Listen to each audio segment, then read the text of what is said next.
Hello friends, welcome to the new episode of my channel. আমি অরিত্র। এখন আমরা কথা বলবো যে মির্জাপুর সিজন 3 নিয়ে। তো এই সিজনে 10টা এপিসোড রয়েছে এবং প্রতিটা এপিসোডই 50 মিনিট থেকে 1 ঘন্টার মধ্যে, বিশাল বড় আর কি। আমি ফাইনালি শেষ করলাম।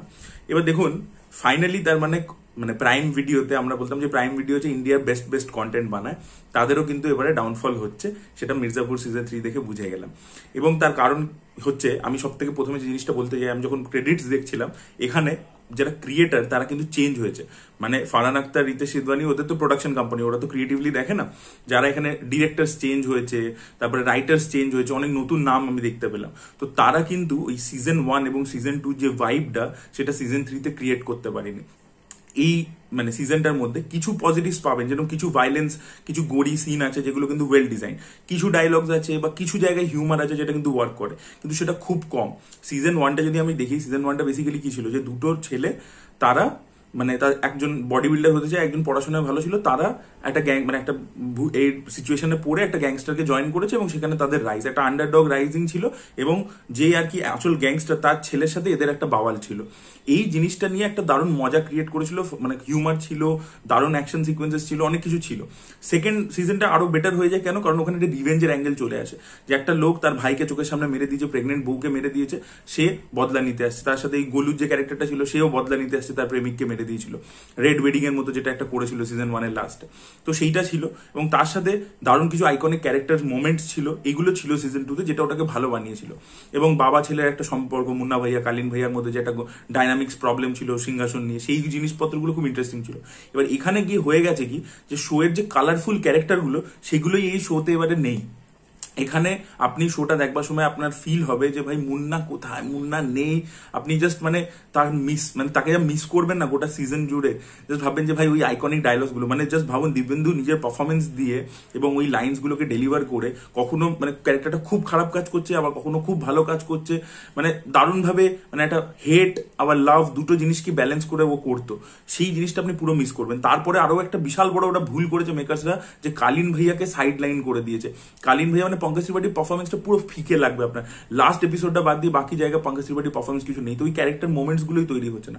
এবার যে ক্যারেক্টার গুলোকে ফোর্থ ফ্রন্টে রেখেছে, যারা অ্যাকচুয়ালি সিজন 2 এর সাপোর্টিং অ্যাক্ট্রেস ছিল, যেরকম মাধুরীর ক্যারেক্টারটা, যেটা হচ্ছে মুন্না ভাইয়ার বউ, তারপরে আমাদের শারদ শুক্লা। এবার শারদ শুক্লা ক্যারেক্টারটা না, ও না মেন ভিলেন একে গুড্ডুকে চ্যালেঞ্জ দিচ্ছে, ওটা ঠিক জমাতে পারিনি। ওই ক্যারেক্টারটার মধ্যে এই ব্যাপারটাই নেই।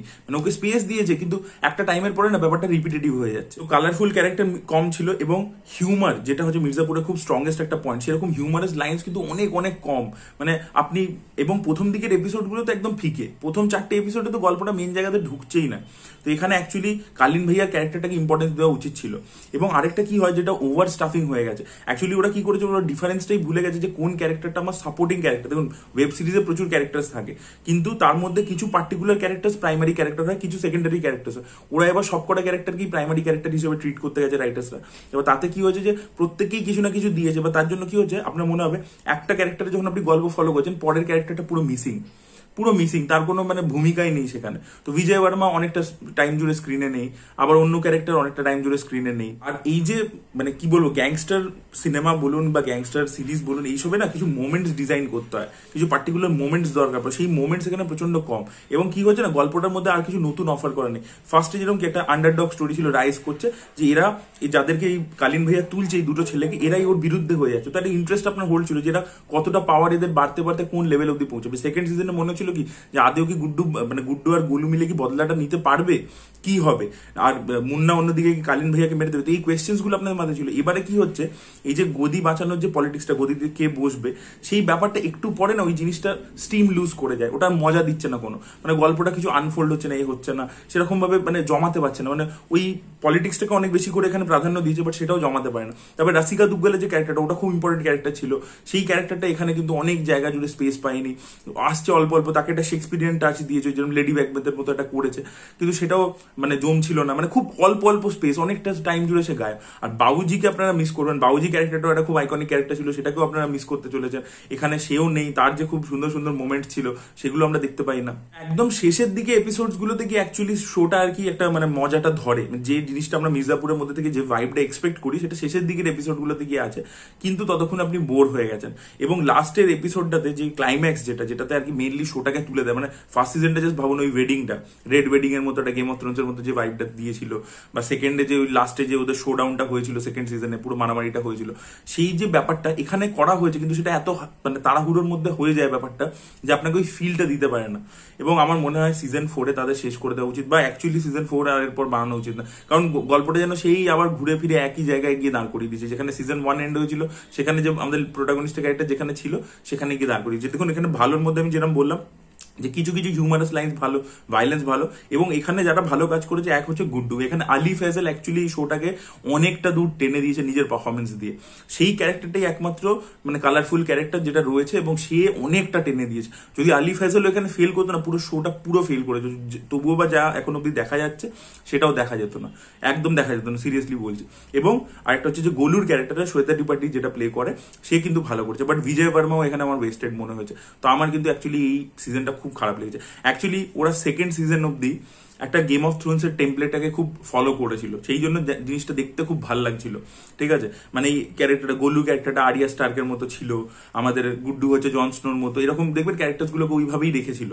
তো সেইটা গেম অফ থ্রোনস এর রেফারেন্সে যতক্ষণ ব্যাপারটা চলছিল ততক্ষণ ভালো লাগছিল, কিন্তু এবারে ওরা নিজেদের ক্যারামতি করতে গেছে, তো সেইটা করতে গিয়েই আর কি ওরা গন্ডগোলটা করেছে। তো বড্ড বড় হয়ে গেছে, এবং বহু জায়গায় আছে আপনার ওই ভূষণের কথা মনে পড়ে যাবে, পঞ্চায়েতের ভূষণ, যে কি যে মিটিং খেলিয়ে মিটিং সেরকম মিটিং হয়ে যাচ্ছে, বাহুবলীদের মিটিং হয়ে যাচ্ছে, এরকম আর কি হয়ে যাচ্ছে আর কি। তো মানে আমার ভাল লাগেনি।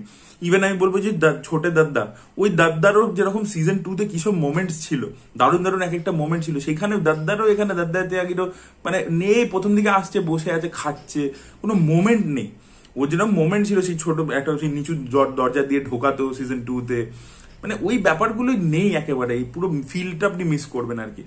আর গল্পের দিকে তো বললামই যে জমাতেই পারেনি আর কি, মানে সেটা নতুন কিছু অফারও করছে না আপনাকে, নতুন কোনো ক্যারেক্টারকে ইন্ট্রোডিউস করে গল্পটাকে একটা অন্যদিকে ঘোরাচ্ছে বা কিছু করছে, সেরকমও কিছু হয় না আর কি। সো আমার সিজন 3 ভালো লাগেনি। আমি জানি এই মির্জাপুরের প্রচুর ফ্যান্স রয়েছে, বাট তারা হয়তো রেগে যাবে, বাট সিরিয়াসলি বলছি এটা আমার জমেনি অতটা। So that was it guys, thank you so much watching this video. ভিডিওটা ভালো লেগে থাকলে লাইক করুন, শেয়ার করুন, চ্যানেলকে সাবস্ক্রাইব করতে ভুলবেন না। বাই।